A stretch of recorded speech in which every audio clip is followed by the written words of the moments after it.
हाल ही में एक खबर आई है कि 2025 में दुनिया दूसरी बार सबसे गर्म बनने की राह पर आ गई है। यूरोप की जलवायु agency Copernicus climate change services ने, जिसका नाम है क्या, कॉपरनिकस क्लाइमेट चेंज सर्विस यानी C3S,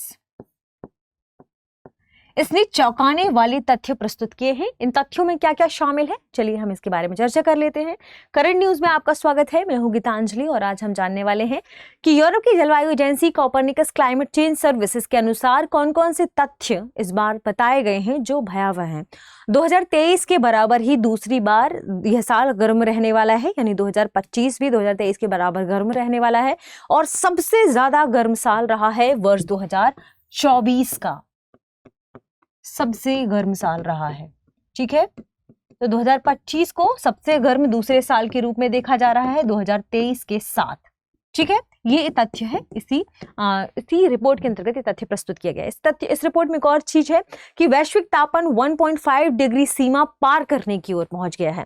यानी ग्लोबल वार्मिंग की हम बात करें तो ये वैश्विक तापमान 1.5 डिग्री सेल्सियस जो हमने सीमा निर्धारित की है, इसको पार करने की ओर चला गया है। जनवरी से नवंबर 2025 का जो डेटा निकाला गया इस रिपोर्ट के अनुसार, इसने कहा कि इसके बीच तापमान 1.48 डिग्री 1.48 डिग्री सेल्सियस तक बढ़ने की संभावना बताई गई और यह बताया गया कि यह जो औद्योगिक पूर्वकाल का समय था उससे भी अधिक बताया जा रहा है। 2023 से 2025 के बीच इन 3 सालों का औसत निकाला गया और पहली बार ये 1.5 डिग्री सेल्सियस को पार करने वाला है। तो 2023 से 2025 इन 3 वर्षों का औसत निकाला गया और ये 1.5 डिग्री सेल्सियस को पार करने वाले में से एक, मतलब टेम्परेचर के बारे में चर्चा की गई है इसमें।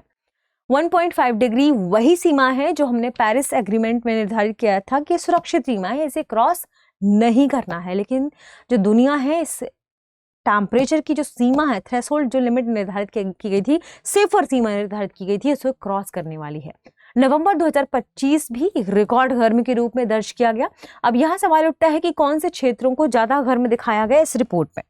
इस रिपोर्ट में कुछ मुख्य बातों में से ध्यान रखें, कौन से क्षेत्र को ज्यादा गर्म दिखाया गया। कहा गया कि नवंबर लगातार तीसरा गर्म नवंबर है और जो नवंबर 2025 था गर्म है, ये 1.54 डिग्री अधिक गर्म देखने को मिला औद्योगिक पूर्वकाल के समय से। ठीक है, इसी दौरान कई चरम मौसमी घटनाएं घटित हुई। जैसे हम बात करते हैं कि दक्षिण पूर्व जो एशिया है, इसमें कुछ चक्रवातीय घटनाएं देखने को मिली। यहाँ पर भीषण चक्रवात आए, भीषण चक्रवात की घटनाएं देखने को मिली जो अपने आप में भयावह घटनाओं में से एक। दूसरा, थाईलैंड इंडोनेशिया वाले जो इलाके हैं वहां पर भारी बाढ़ का सामना करना पड़ा, थाईलैंड और इंडोनेशिया वाले इलाकों में। तीसरा ये कहा गया कि फिलीपींस में 2 बड़े तूफान आए।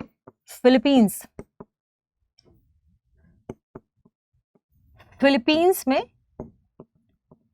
2 बड़े तूफान आए जो अपने आप में इसी टाइम पीरियड में बड़ी घटनाओं में से एक बताए जा रहे हैं। कहाँ का टेम्परेचर सबसे ज्यादा बताया गया रिपोर्ट में? इस रिपोर्ट में टेम्परेचर सबसे ज्यादा बताया गया उत्तरी कनाडा। ये वे क्षेत्र हैं जो ठंडे क्षेत्र हैं, उसमें उत्तरी कनाडा का टेम्परेचर बढ़ा बताया गया, ज्यादा बताया गया। साथ में आर्कटिक ओशन, सोच सकते हैं आप कि आर्कटिक ओशन, इसका टेम्परेचर इस बार बढ़ा बताया गया।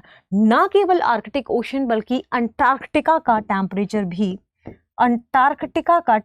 भी बढ़ा बताया गया है। तो ये काफी चौंकाने वाले तथ्य हैं कि जो क्षेत्र बर्फीले क्षेत्र हैं वहां भी टेम्परेचर बढ़ गया है। टेम्परेचर बढ़ने के कई कारण हैं। मानव जनित कारणों को सबसे बड़े कारणों में रखा गया है कि जो लगातार जीवाश्म ईंधन का उपयोग कर रहा है मानव, गैस, कोयला, तेल, प्राकृतिक गैसों का जो लगातार दोहन कर रहा है, इसकी वजह से आसपास के एनवायरनमेंट में लगातार नकारात्मक प्रभाव पड़ा है, क्योंकि ग्रीन हाउस गैसों का प्रभाव, इनका सांद्रण बढ़ रहा है, जिससे वैश्विक तापमान वाली घटनाएं बढ़ रही हैं। और वैश्विक तापमान की घटनाओं का ही देखिए परिणाम यह है कि ग्लेशियर पिघल रहे हैं, समुद्र का स्तर बढ़ रहा है, वैश्विक गर्मी बढ़ रही है, वनाग्नि की घटनाएं बढ़ रही हैं, कई बीमारियां सामने आ रही हैं जो अपने आप में खतरनाक है।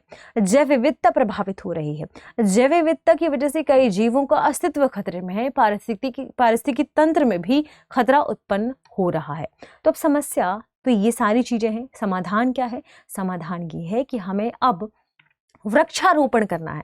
भविष्य में सतत विकास के लिए, भविष्य की पीढ़ी के लिए हम बेहतर एनवायरनमेंट दे पाएं, इसके लिए ज़रूरी है ज़्यादा से ज़्यादा वृक्ष लगाना, वृक्षारोपण करना, वनाग्नि की घटनाओं को कम करना। हमें ऊर्जा बचत की ओर ध्यान देना है, हमें ऊर्जा को संरक्षित करने की ओर ध्यान देना है, जीवाश्म ईंधन का कम से कम उपयोग करना है, सोलर एनर्जी की तरफ जाना है, विंड एनर्जी की तरफ जाना है, ग्रीन हाइड्रोजन एनर्जी की तरफ जाना है, हाइड्रो एनर्जी की तरफ जाना है। तो ज़रूरी क्या है कि आप अगर शुरुआत करेंगे तो सब शुरुआत करेंगे। आज से शुरुआत करिए कि बिजली की खपत कम से कम करें, क्योंकि भविष्य अंधेरे में है अगर आप एनर्जी को नहीं बचा रहे हैं। वर्तमान की सबसे बड़ी ज़रूरत है एनर्जी सेविंग, और दूसरी ज़रूरत है कि हमारे आसपास में एनवायरनमेंट में जो सबसे महत्वपूर्ण मूलभूत चीज़ें हैं, जैसे हम बात करते हैं पानी की, हवा की, हम इसे साफ रख पाएँ, इसे शुद्ध रख पाएँ। ठीक है, तो ध्यान रखिएगा इन मुख्य चीज़ों जो फोकस जिन्हें हम जो हमारे कंट्रोल में है हम उन्हें कर सकते हैं, और हमें इस पर आगे काम करना चाहिए, ज़रूरी है, इसलिए इस बारे में चर्चा जरूर करनी चाहिए। आगे बढ़ते हैं और देखते हैं कि आपके लिए क्या खास सूचना है। आपके लिए खास सूचना ये है कि अगर आप घर बैठे करना चाहते हैं यूपीएससी की तैयारी, तो दृष्टि आईएएस लेकर आया है studio GS foundation live online course. GS foundation मतलब आपको जीएस का पूरा फाउंडेशन कोर्स मिलेगा, वो भी लाइव क्लास के माध्यम से केवल 24,999 रुपये में। 24,999 रुपये में। ये भी अगर आप ना दे पाएँ तो इसमें भी इंस्टॉलमेंट की सुविधा है। अब इसमें आपको केवल फाउंडेशन नहीं मिलेगा, जीएस फाउंडेशन नहीं मिलेगा, बल्कि इसमें आपको मिलेगा 2 वर्षों तक का करंट अफेयर की भी classes, printed class notes, 18 class test मिलेंगे, साथ में आपको मिलेगा करंट अफेयर का मासिक पीडीएफ संग्रह, जिसे हम मैगजीन के रूप में जानते हैं। ठीक है, क्लास के दौरान आप लाइव चैट करके अपने डाउट भी सॉल्व कर पाएंगे। आपको 14 महीने में कोर्स को कंप्लीट कराया जाएगा और इसे आप 18 महीने तक देख सकते हैं, और चाहें तो इसे विकल्प भी बढ़ाने का इसमें मौजूद है, विकल्प कि आप बढ़ा सकते हैं। ठीक है, तो यदि आप एडमिशन लेना चाहते हैं तो कॉल करें 8750187501 पर, और डाउनलोड करें दृष्टि लर्निंग ऐप, क्योंकि एडमिशन शुरू हो चुका है। तो दृष्टि लर्निंग ऐप पर आप विजिट कर लीजिए और आप वहां से भी कोर्स को खरीद सकते हैं। कॉल कर सकते हैं 875001 पर, और कोर्स यहां से भी आप ले सकते हैं। तो 8750187501। ठीक है, सेशन के प्रश्न को देखते हैं। प्रश्न है, पेरिस समझौता 2015 में किस तापमान सीमा को सुरक्षित माना गया था? Option A 1 degree Celsius, option B 1.5 degree Celsius, option C 2 degree Celsius, और ऑप्शन डी है 2.5 डिग्री सेल्सियस। इस प्रश्न का सही जवाब कमेंट सेक्शन में देना ना भूलें। मिलते हैं अगले वीडियो में, शुक्रिया। अब एग्जाम की तैयारी को और बेहतर करने के लिए हमारे चैनल को लाइक, शेयर और सब्सक्राइब करना ना भूलें।